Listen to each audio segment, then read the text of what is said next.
Welcome back to Create, Connect, Repeat, and today we're talking about how everything has changed. So today I wanted to share with you guys a couple of thoughts that I'm having about figuring out your path and navigating that path.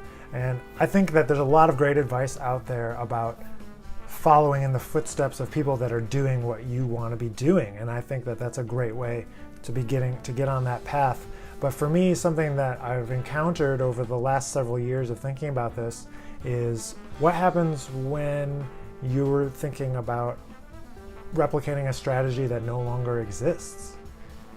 As a great example, if you don't know, I'm a jazz trombonist here in New York, and I would have loved to gotten out of school and go on the road with a big band to get that experience, that learning experience that so many of the players that I would love to be like Curtis Fuller or J.J. Johnson, just heroes of this music. They went out on the road with big bands, and although I've played with a lot of big bands and have done several things with great big bands, it's not constant, and it's not out on the road for months at a time or for getting a lot of experience all at once.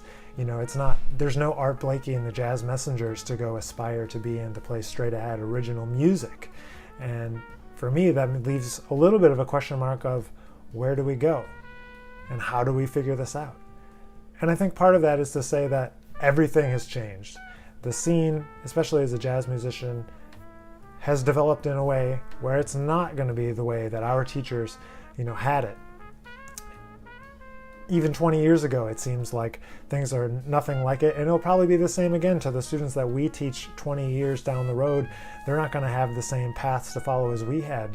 As cluttered and loud and noisy as we think the internet is now, just imagine how much noisier it's going to be 20 years from now, when there's even more people trying to create jazz music and share it on the internet. So for me, it's important to keep in mind the end goal and to think about trying to replicate certain steps of what people are doing. But then it's kind of the opposite of that, and thinking that if you follow the same steps as what everyone else is doing, you're only going to achieve the same results that everyone else is. If you aspire to a certain thing or a rare quality, or if you want to do more than what other people are doing, then you've got to do something different with your life and your path and what you're doing every day in order to be more than just what everyone else is. Not to say that any one path is the right way, but just as in terms of being honest with yourself, assessing where you want to be, assessing if someone is doing it, can you follow their path and then veer off? Or do you need to kind of go on your own and find your own path to your success?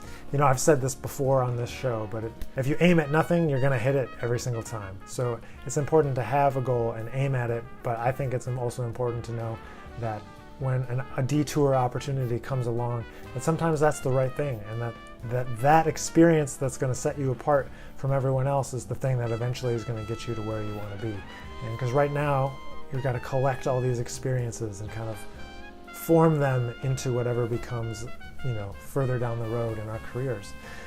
So I hope that's a little food for thought for you guys, and you can start thinking about where you want to end up, the paths of people that you respect, and what yours might look like or what it might not look like. So I want to hear what you guys are thinking about. Please leave a comment below to tell us where you're trying to get to, or someone whose career you want to emulate. Would love to hear about that in the comments below. If you're not subscribed to the channel, please subscribe, and we'll see you back here next week for another episode of Create, Connect, Repeat.